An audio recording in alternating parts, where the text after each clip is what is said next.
Hello दोस्तों, मैं हूँ सुषमा पांडे। मैं हूँ सीनू चौबे। ये हमारी ननद है सीनू चौबे। हम लोग एक सोहर का उठान गाने जा रही हूँ। कैसा लगा कमेंट में ज़रूर बताना। भैया के दुलारी बहनिया हो, लैया वे बधाओ, लैया वे बधाओ। भैया के दुलारी बहनिया हो, लैया वे बधाओ, लैया वे बधाओ।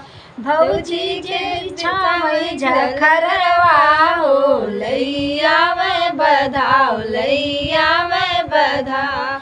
भल कैलू भौजी बिछाऊ झखरवा, भल कैलू भौजी बिछाऊ झखरवा।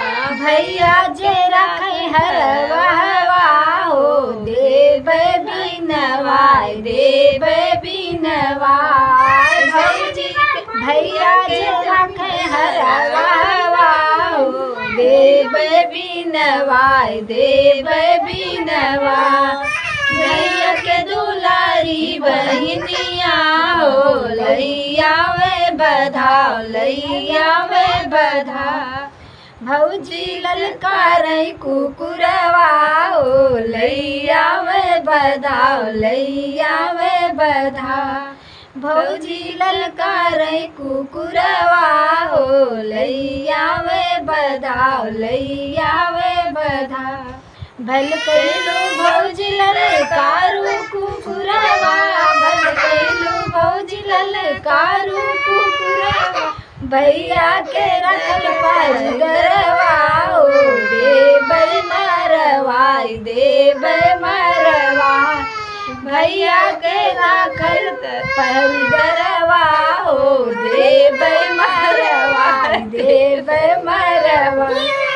भैया के दुलारी बहनिया हो, लैया वे बधाओ, लैया वे बधाओ। भौजी जे डकै डरवरिया हो, लैया वे बधाओ, लैया वे बधाओ।